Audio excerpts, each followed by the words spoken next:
Hello, last year when I was at a boot sale, I picked up these pigeonholes and I came back and I shoved them on the wall here, not thinking it through really, and I've just filled it with all tools that I want to clean up and restore, but I'm getting through them very slowly. So what I've come to realise is this is just long-term storage, doesn't need to be in the workshop. The tools can go, and these would be so much more useful somewhere else. Now, my workshop roof slopes down, so this wall is actually the lowest. The highest is over there. The highest bit is above the windows and above the workbench. So I'm thinking, wouldn't this kind of storage be much more useful on the higher wall, right above my workbench, where I can actually grab things I use on a daily basis? I don't know why I thought putting it on this wall was a good idea, but let's get this stuff down, boxed up, put into more long-term storage, don't need it on a daily basis, and get these moved.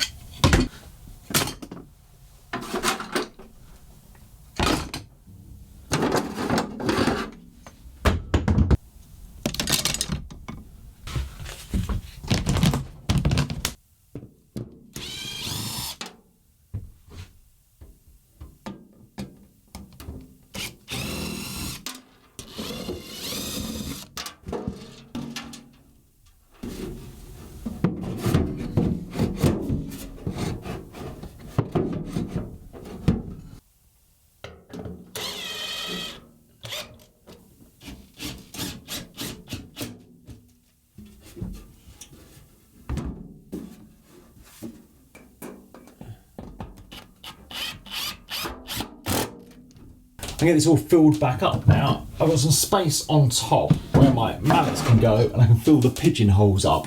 And what I have is some more useful things. I've got some painter's triangles, dust extraction bits, screws, masking tape, things that I use all the time, which would be just above my bench.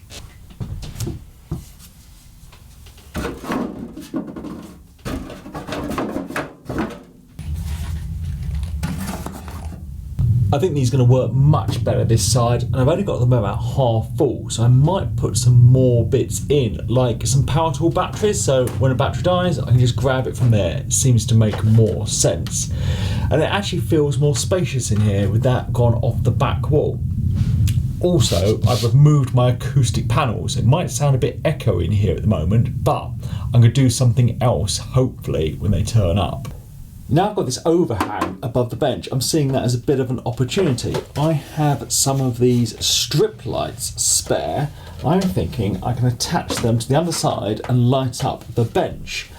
But I don't want the light just to spill out. So what you tend to do with video lights is have things called barn doors on them that just keeps the light in the direction you want, and I want it just going down.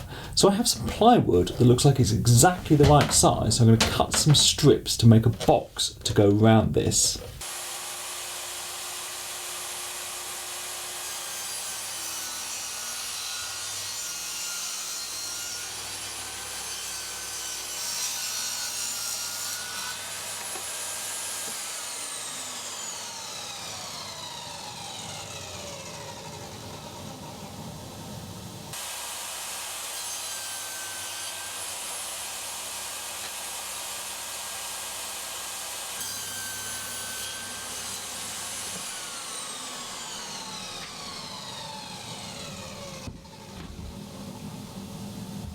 So I've got 5 bits to make these boxes, and I'm going to get them put together with just some wood glue and some nails.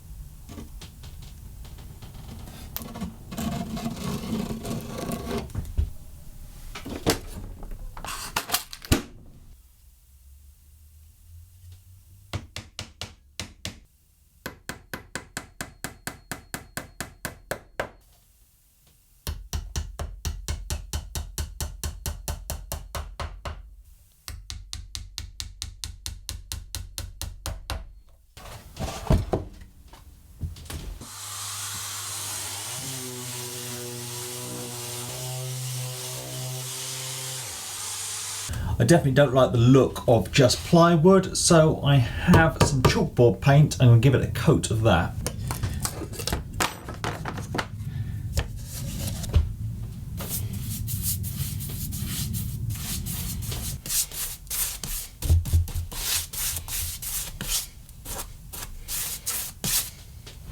Whilst I wait for this to dry, I can work on wiring the lights. So what they have is a cable that comes out of the back because they're designed to go on the ceiling and up into the ceiling wiring. I don't want that. I want it to come out the end. So I'm going to take the end cap off and drill out a hole for it to go through.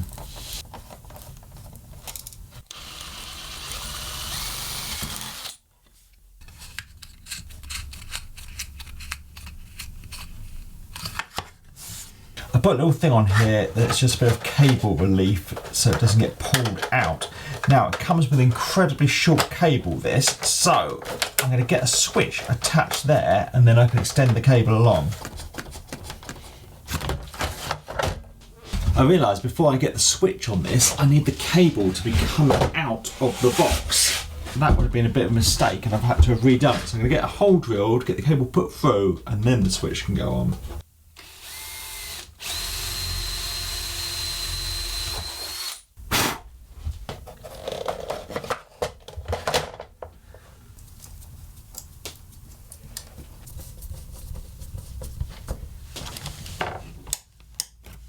These strips attach to the ceiling with these little brackets. So I can just get these brackets screwed into place and then the light should snap in.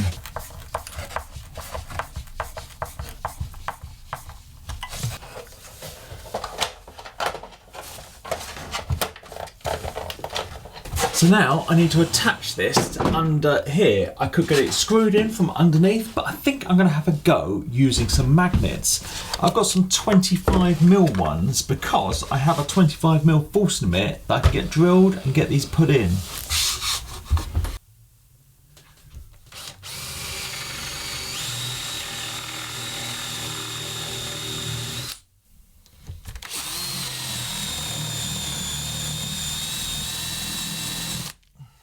I want these magnets to go in and be perfectly flush with the top. So I'm going to use some hot glue gun because I think I can use this kind of as a leveling compound. And then I've got the magnets on a ruler, so when I get them in, they're just going to sit level with the top. That's the plan.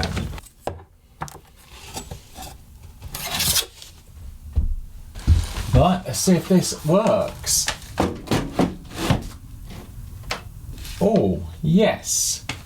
I don't fit on there super securely, so I've got 6 of those magnets. I think I'm going to order some more and fill in the gaps, but in principle that works.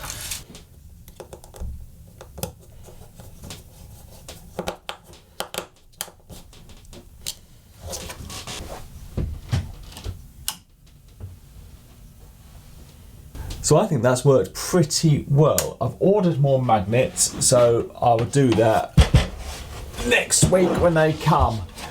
But the idea is it can go there, but I can spin it around and have it on this bit of the bench as well. So I think this is going to work okay. Now I've got some new acoustic tiles to go up. These are much thinner than the ones I made years ago, so they're going to be lower profile and I won't bash my hat on them.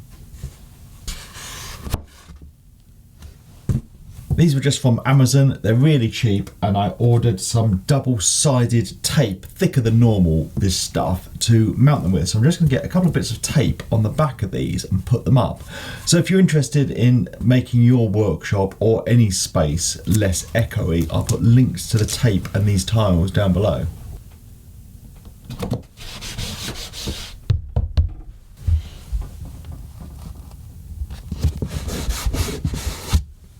The extra magnets came for my light fitting, so, oh yeah, that works so much better now. There we go. Fantastic. So I think that was a successful little sort out session. Pigeonholes work so much better here. So handy to just have things that I can grab above the bench where I need them, and they're just more out of the way here. This light I think is going to work well, illuminating my workspace, and the fact that I can just move it to a different position if I want to is great. And the acoustic panels are just a little more low profile than the ones I made myself out of some scraps of insulation I'd left over from this build. Yeah, So, some good improvements, I think. So thank you for watching. Thanks to my patrons, and please subscribe for more videos.